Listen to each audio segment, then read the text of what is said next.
अच्छा, अब सिचुएशन ये है जी कि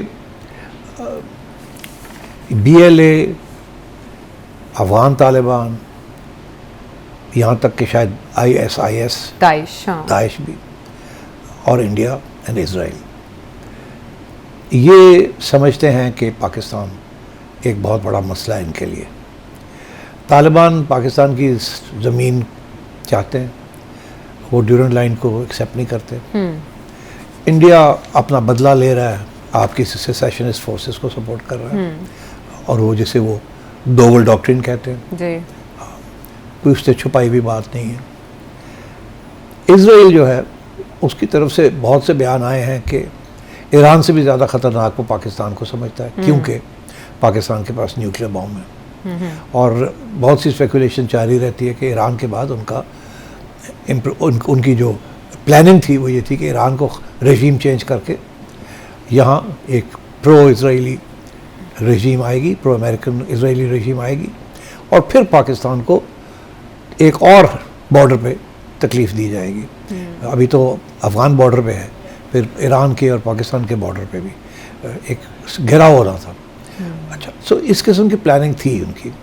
अब क्यों पाकिस्तान को क्यों समझते हैं कि इनके जो प्लान्स हैं उसमें क्यों ख़तरनाक समझते हैं? वो इसलिए बिकॉज ये एक अब दो कैंप्स बन गए ना। एक कैंप है अमेरिका, इज़राइल, इंडिया, जापान, ये वो लोग हैं जो एंटी चाइना कैंप है। हम प्रो चाइना कैंप में बैठे हैं, और इस खित्ते में इस एरिया में we are the only openly pro Chinese force. और चाइना का जो सारा रोड एंड बेल्ट इनिशिएटिव है उसके लिए पाकिस्तान बड़ा क्रिटिकल है। तो अब उसमें फिर अमेरिका का भी इंटरेस्ट आ जाता है, इंडिया का भी इंटरेस्ट आ जाता है कि पाकिस्तान एक रास्ते में एक रुकावट है, इसको ख़त्म किया जाए। इसके साथ चाइना भी, उसको भी धकेल दिया जाएगा पीछे, और उसको भी शिकस्त की जा सकती है। तो आई थिंक ये ग्रेट गेम एक किस्म की फिर से शुरू हो गई है। आपको पता है ये, और ये ऐसे ख़त्म होने वाली बात नहीं है, ये अब ग्रेट गेम शुरू हो गई है।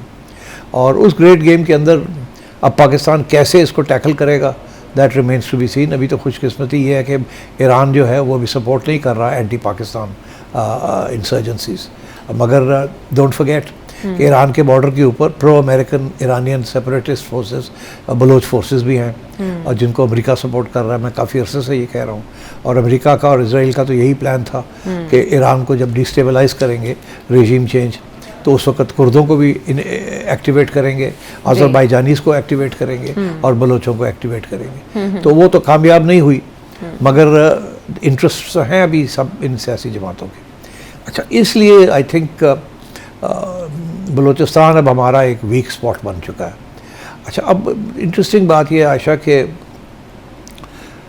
ये ज़रूरी नहीं था कि ऐसे होता। पाकिस्तान की रियासत को एक चीज़ का तो पता है कि जब से पाकिस्तान बना है, और बलोच तारीख़ जिस तरीके से लिखते हैं और सोचते हैं, उसके अंदर ये हमेशा एक बीज था कि सेपरेटिज़म का।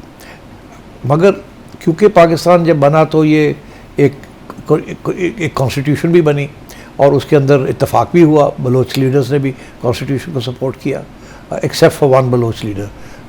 उस पर गौस बख्श बिज़ेंजो ने भी सपोर्ट की, उस पर अताउल्लाह मैंगल ने भी की, और मगर खैर बख्श मरी ने नहीं की थी। तो ये जो बीज था ये मरी ट्राइबल्स के अंदर था पहले से। फिर ये आपको पता है कि यही जो बीज था, यही जो प्रॉब्लम था, ये 60 की दिहाई में अयूब खान के ज़माने में जो रिवोल्ट हुआ वो भी मरी इलाकों में हुआ। उसके बाद 70 की दिहाई में जब भुट्टो साहब थे तो रिवोल्ट हुआ, वो भी मरी ट्राइब्समैन की वहाँ हुआ। तो ये सारी बातें रियासत को पता है। एक तरफ आप कहते थे कि हम सरदारी सिस्टम के ख़िलाफ़ हैं, दूसरी तरफ जो छोटे सरदार थे सारे आपने अपने साथ ले लिए, और 2-3 जो बड़े सरदार थे उनको आपने अलग कर दिया। ये फिर भी ये मामला इतना बिगड़ा नहीं, क्योंकि जब सिविलियन गवर्नमेंट थी यहाँ तो उन्होंने डेवलपमेंट फंड्स भी दिए बलूचिस्तान को, और कोशिश की कि सबके जेबें जो है उनकी गरम रखी जाए। मगर इन्होंने एक जो सरदार था नवाब बुगटी, वो हमेशा रियासत के साथ रहे। अच्छा, अब जब मुशर्रफ साहब का दौर आया तो उस वक्त बुगटी साहब ने अपने नॉर्मली जो वो मांगते थे, लेवीज़ मांगते थे, पैसे मांगते थे फॉर लोकल ये वो, आपने उनको नहीं दिया, वो आपने सोचा कि ये कौन होता है हमें धमकियाँ देने वाला, ये, और आपने अकबर बुगटी को from Baloch point of view मार दिया आपने। वो जिस दिन आपने उनको मारा है ना, उसके बाद एक नया राउंड फिर शुरू हो गया है, और इंडिया ने सोचा कि ये बहुत ज़बरदस्त मौका है, इसको हमने एक्सप्लॉइट करना है और इनको फंड करना है और इनको पनाह भी देनी है, which is what India did. और जब तालिबान आए तो उन्होंने भी इनको डिसमेंटल नहीं किया।